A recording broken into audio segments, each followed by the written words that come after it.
Elizabeth S. Linnae Fellow here and a Jackson biographer, and of course connected to all of you and very grateful for all that you do to make this place what it is and what it is growing to be. I'm here to introduce three things. One is the lecture tomorrow, which I strongly encourage all of you to attend at 4 o'clock at Chautauqua Institution. The second is the year that the Jackson Center has had to some degree. And the third is a piece of that year. Let me begin with the lecture. If you own Delta stock, you have special complainer power right now because Delta's maintenance or something caused Don and his wife to spend unexpectedly long hours in the airport in Washington this afternoon. I hope he's now in the air and heading to Buffalo, or maybe already landed, and he will get here. He's very excited to give this lecture. Donald Verrilli is one of the great advocates and lawyers in the United States today, and really, as you assess it, in our history. He's most famous as having been Solicitor General under President Obama from 2011 till 2016. He was Obama's second senatorially confirmed Solicitor General after Elena Kagan, who went on to another job. And Don Verrilli thus became the person in the Department of Justice who is the government's advocate in the federal appellate courts.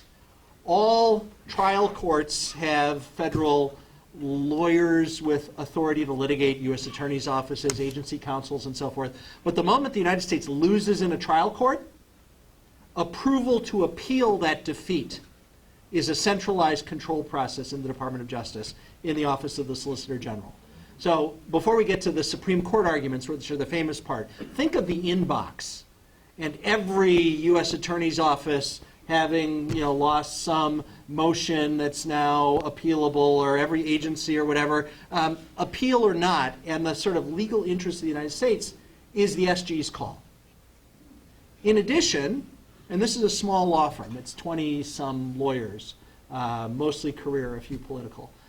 In addition to that sort of approval function, what the Solicitor General's office does is often represents the United States in appellate courts. Not always. Sometimes appellate specialists in U.S. attorneys' offices, et cetera, will continue with the case once it's green-lighted to appeal. But sometimes somebody from Washington, from the SG's office, will come and handle an appeal. And then, once authority to go to the Supreme Court, either to challenge a defeat or to respond to a petition that somebody is bringing against a government victory and trying to get the Supreme Court to look at it, is a centralized function handled almost exclusively by the SG's office. So the SG's office argues for us, the United States, defending our interests, our laws, in the Supreme Court of the United States. And the SG himself, personally argues a pretty demanding load of cases every year. Now, I don't want to make Verrilli or Kagan or anybody seem like a piker, but let me just note that in 1938, 1939, the Solicitor General of the United States, Robert H. Jackson, argued 20-plus cases in each of those years in the Supreme Court. Today's SGs don't quite do that. But Verrilli, Kagan, 6, 8, 10 cases personally, plus the staff, supervision, office, etc. Verrilli's big challenges in his time as SG included defending the Affordable Care Act. You'll remember the National Federation of Independent Business versus Sebelius case, the Obamacare case of 2012, which had many issues and thus was argued over 3 days. Don Verrilli was the point person at the podium in that very hard argument, which ultimately produced a 5-4 decision upholding the constitutionality of the ACA. And a couple of years later, there was a second round of Obamacare litigation, which was a statutory question about technical reimbursement issues under the healthcare exchanges, and it required a statutory interpretation, and Verrilli won that case too. He also ran, supervised, argued in, and was part of the victory in the invalidation of the Defense of Marriage Act, the Windsor case. And then the next year, in the marriage equality decision under the 14th Amendment, Obergefell versus Hodges, that brought marriage equality as a matter of our constitutional law. So this guy produced some results in some very hard-fought, important realms. But I don't think that actually the scorecard is the way to judge an advocate. It's not irrelevant. But In addition to that, or really ahead of that, the sheer talent of the intellectual work and the quality of the advocacy separates, if I may, the best of our SGs from others who are merely great. And Robert Jackson, maybe by consensus, sorry to Mr. Verrilli, is the best of our SGs ever. Justice Louis Brandeis said Jackson should be Solicitor General for life, and that wasn't a kind of backhand comment that he shouldn't be promoted. It was praise for how good Jackson was at that podium. And there have been some since then who are on something near that top shelf. Archibald Cox, Thurgood Marshall, Elena Kagan, although she was only there for 1 year, and Donald Verrilli. He's today in private practice since 2016, Munger, Toll, and Olson, its Washington office, and a very active appellate litigator on behalf of pro bono clients and, of course, paying clients, too. And he is very excited to give Chautauqua Institution's 15th annual Robert H. Jackson Lecture on the Supreme Court.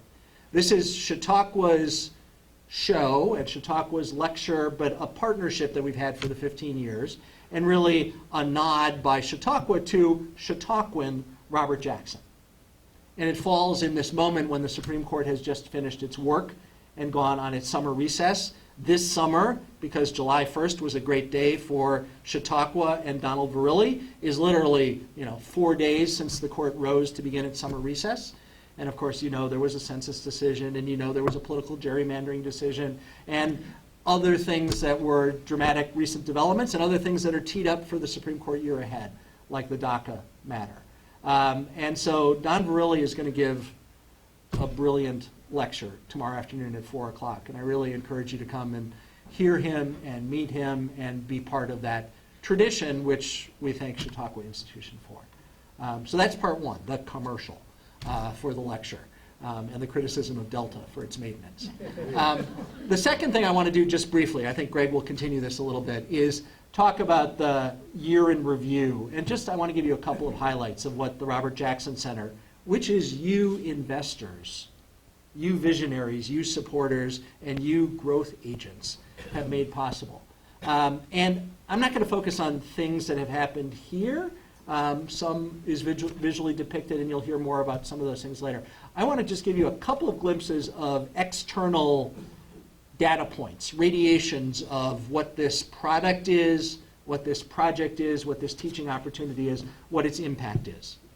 For instance, the U.S. Department of Justice, a place where Robert Jackson held numerous jobs, SG I mentioned, but before that he headed the tax division and the antitrust division, and after being SG he was Attorney General, is a place where his ghost walks the hallway, where his portrait as a former Attorney General is very coveted property. The moment that Rod Rosenstein, the Deputy Attorney General, who had the Jackson portrait in his conference room, resigned this year, Attorney General Baer grabbed it to put in his conference room. And that's been a kind of I want it game at the Department of Justice, because across our attorneys general, across our political parties, there's something permanently great and desirable Jackson aura that DOJ officials want to be associated with. The Antitrust Division is a second marker of this. The current Assistant Attorney General, Macon Del Rahim, and his leadership are facing many complicated matters, and one of their guiding lights is Robert Jackson. For although only 1 year as the head of the Antitrust Division, a very articulate, modern thinker and litigation leader in that division, balancing the contending complicated forces of economic competition and consumer interest and economic theory and so forth. And the Antitrust Division so reveres Robert Jackson that they have inaugurated a Jackson Nash lecture series. I think there have been 3 so far. Some of you have attended some, where their invitees are a combination of a Nobel Prize winner in economics and someone to talk about Robert Jackson. And the way Macon Del Rahim referred to I gave one of the Jackson side lectures, which was a huge honor. And Del Rahim basically said, well, the Nobel Prize says who's the best economist, and Robert Jackson is just the best. He's like the Nobel Prize of being an American lawyer, et cetera, et cetera. So, kind of the Nobel Prize in Jackson and the Nobel Prize in economics are what this lecture series commemorates. They've also set up a conference room that is a little bit of a Jackson museum, on the second floor of the Department of Justice that they've named after Jackson. Also at the Supreme Court. Verrilli will talk about this, so I don't mean at all to steal his thunder, but just one more thing that goes back to kind of legacy, impact, stature, importance, and interior decorating. Justice Neil Gorsuch happens to sit in the seat that had once been Robert Jackson's. Harlan Stone, Robert Jackson, John Harlan, William Rehnquist, Antonin Scalia, and Neil Gorsuch. And so sitting in the Jackson seat is, of course, cachet. And Justice Gorsuch is very into sitting in the Jackson seat. How into it? On his chamber's wall, he doesn't have a profound, disturbing educational etching of a Nazi defendant, important as these are. He has an etching of Robert Jackson. So every day his hero, ghost, aura, etc. Informs, and we can hope increasingly informs, his work as a jurist. And everywhere in any place, academia, legal institutions, litigation, the Jackson thing, the Jackson stock, the Jackson product is really a big deal and a permanent deal. And that is our product. And I thank you so much for what you do to make that possible and to advance that. One other, part 3, part of the year in review, does circle back to this place. We have in Kristen McMahon a new president to lead this institution with strength in the current moment, and I'm convinced with great energy and success in the moments ahead to get rid of the plastic and fix the ceiling and do all that stuff, and to bring Robert Jackson to the world that is thirsty for what this product is. I had the privilege to serve on the search committee that found and selected and recruited Kristen. It was a search committee that was having so much fun, we did it twice. There's a side story there, which we don't need to go into, but it was so good that we were still searching when Kristen decided to throw her hat into the ring. And she is a great person. We've become friends and already well acquainted. Also a very talented lawyer, also a wonderful speaker, also a great face and spokesperson. I say this, without any actual proof in the netherworld, but you are very much Bob Jackson's kind of leader. So it is a very good thing to be at the Jackson Center at this moment, and I thank you all for being part of it and for being part of what it will be going forward. And I'll see you tomorrow at 4. Kristen McMahon.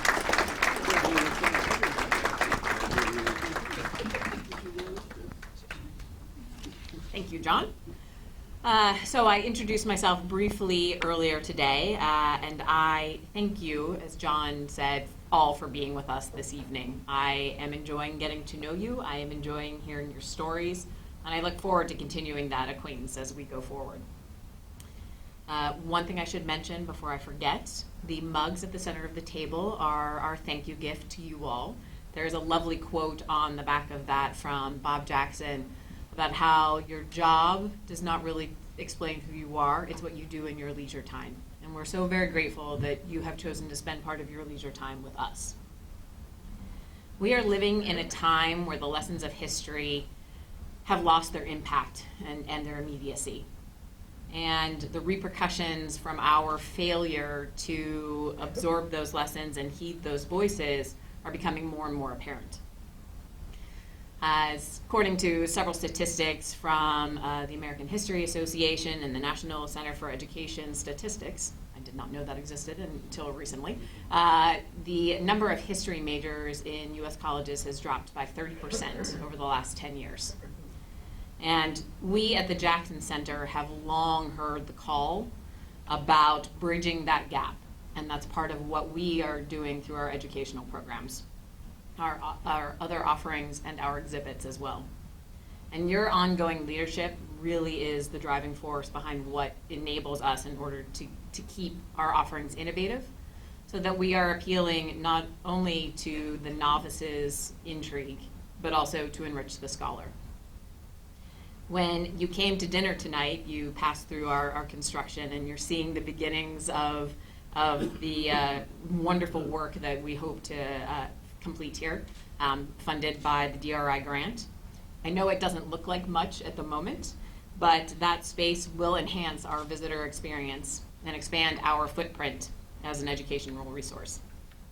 We plan to make our significant interviews, all of the variety of programming that we have done here, more readily accessible to our visitors through some sort of interactive display or exhibit. Still, in the works, so that's about all the details I can give you on that at the moment. But keep your eye out for that. The thousands of hours that public figures have spent with us, the notable scholars, the fervent historians, the thoughtful jurists who have shared their time and their talents and their voices with us, are things that we need to make sure are getting out there to as broad an audience as possible.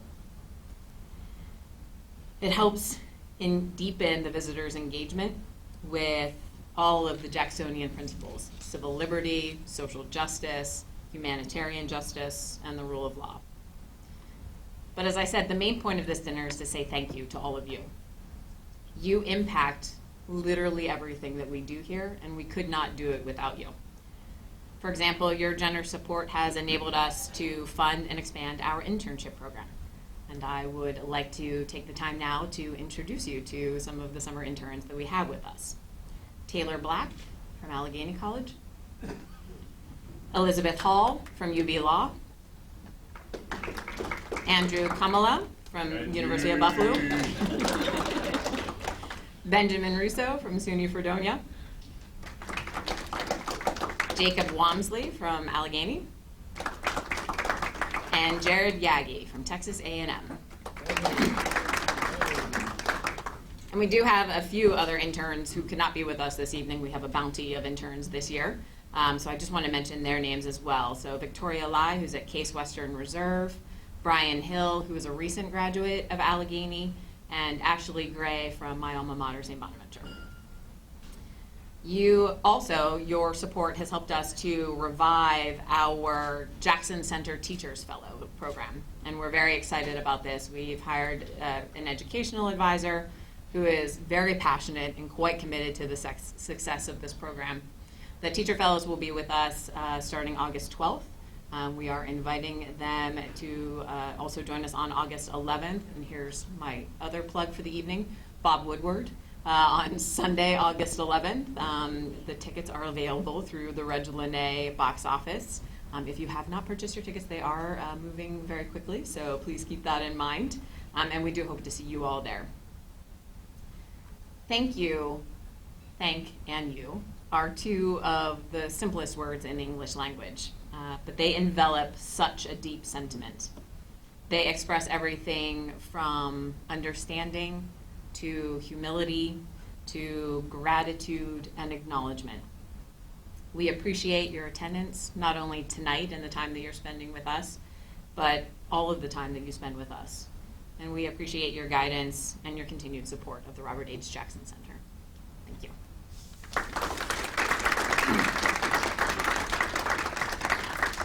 As John mentioned, we have a lovely video scrolling on the screen over there that our interns put together of the year in review. And to give you a little more color around that, I invite Greg Peterson to the podium.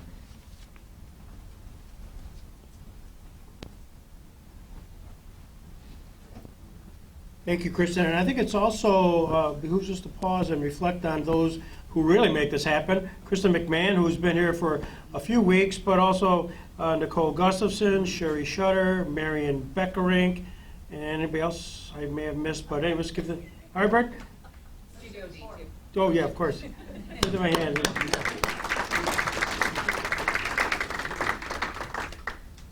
So Herb Siegel's there saying, Greg, you're next. And remember, the mind can only absorb what the rear can endure. So with that guidance of mine, thanks Herb, I am off to a very, hopefully quick, because I'm it between you and the end of this show. This is a great place, and I don't want to bore you with the fact that this is the 20th anniversary forthcoming and talk about Dan Braden and Betty Lene and Carl Kappa and all that they meant to make this a reality. And the fact that you are enjoying today the fruits of the labors of an awful lot of people. John talked about them and thanked you, and I want to thank all of you because you're all, I can I could literally walk around the room and point out which you've done to contribute to the good of the Robert H. Jackson Center. But you're really enjoying a little bit of air conditioning here, folks? How about that? And for some of us who go back a few years, and this is, by the way, the 15th anniversary of the Robert H. Jackson Lecture, and John was responsible for the lecturers on all 15 of them. And the very first one was a guy named Professor Jeffrey Stone. Professor Jeffrey Stone, and we had the event here. We had the event where there was no air conditioning, and this was July. And for those, maybe Arnie, you remember, it was hot. It was hot. He was hot. And I'm glad he got through. He was able to make the speech the next day. But that's the fact that we're here and some air conditioning. That's how far we've come along.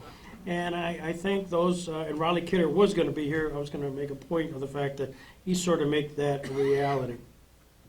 I also want to point out the fact that, just give you a couple. With 20, I was going to talk about the fact that we started 20 years ago. We'll be celebrating in 2020 that anniversary. I also want to talk about another number, 10 million. 10 million. And you'd say, Greg, what's that got to do with it? Well, Kristen sort of mentioned the fact that we've done a lot of interviews. Some of you around here I've interviewed that were then edited and posted onto YouTube. And we're very proud of our maybe thousands of interviews. And today, when you go to the Robert H. Jackson Center YouTube site, you will note the number of hits on that have just exceeded today 10 million. And I was so thrilled to be able to announce that.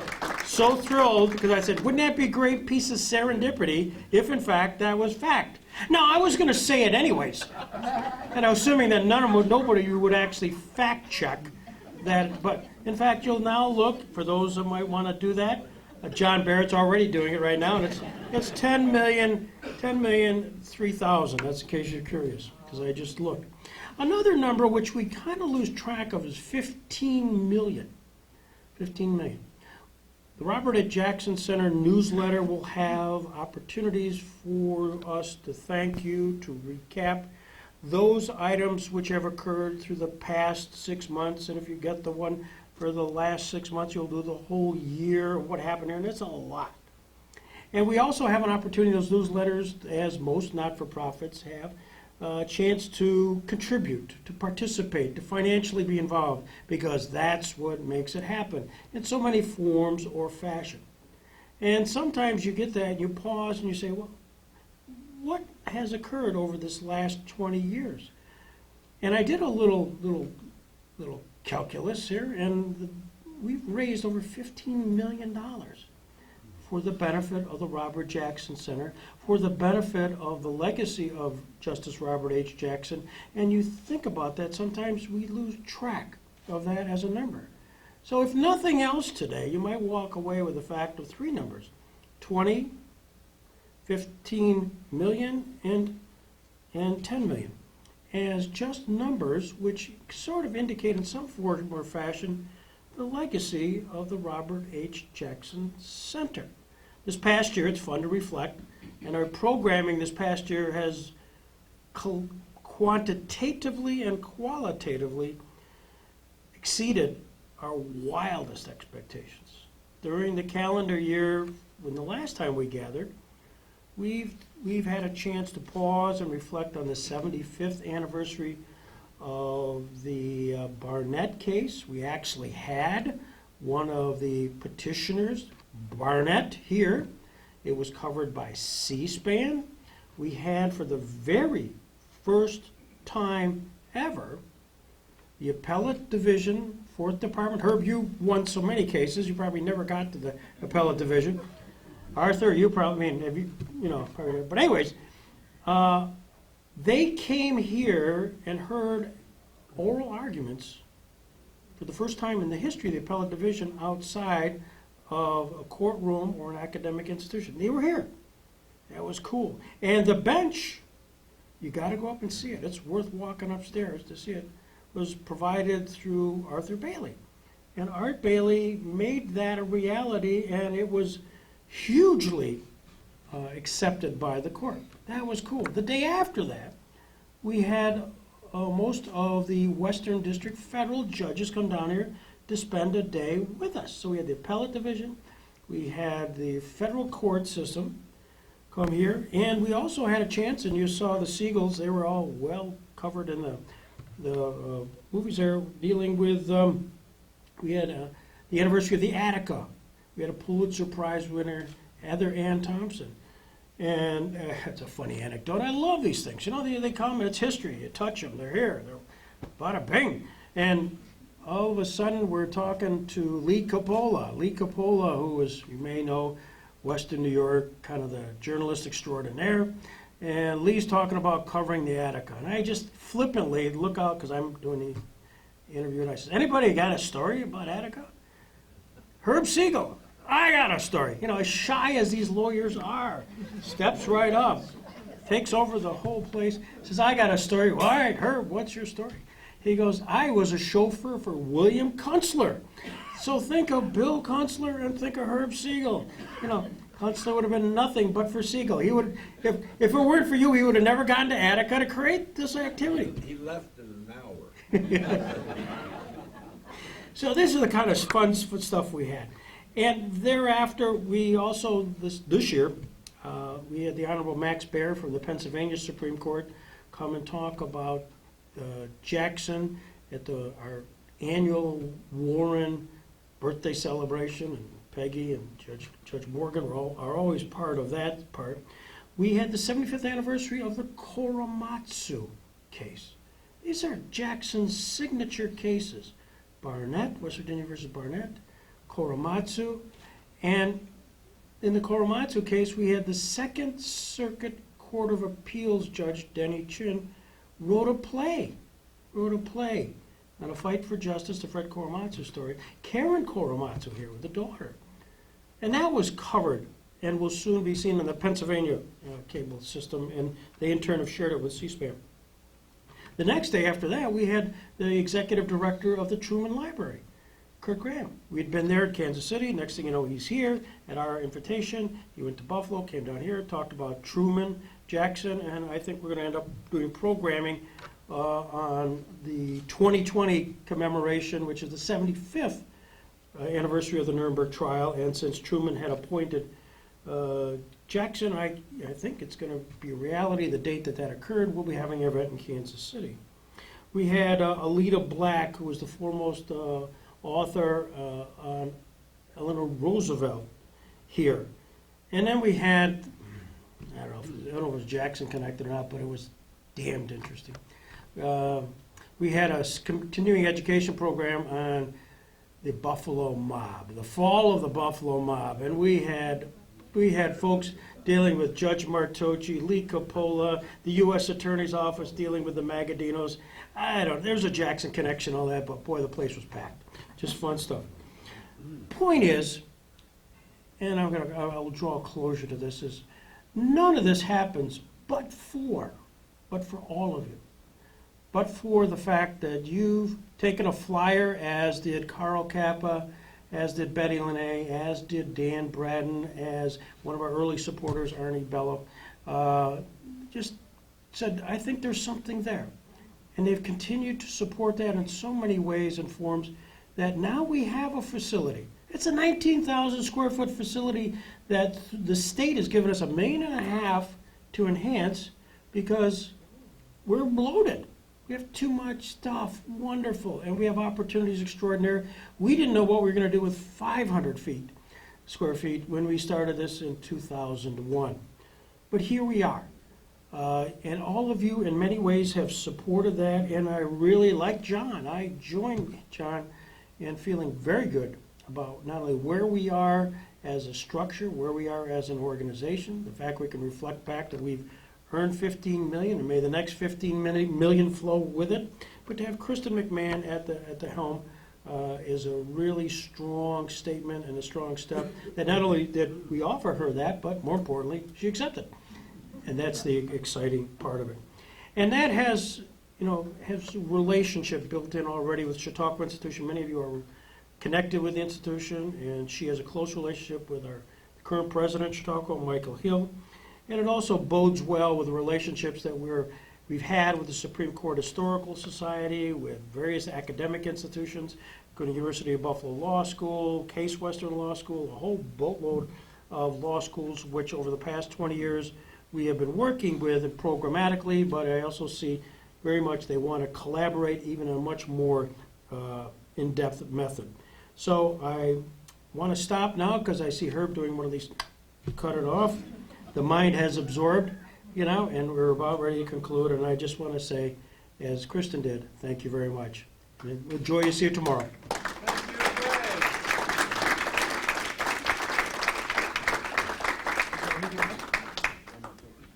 I think there's still some drinks back there if you'd like to socialize. Feel free.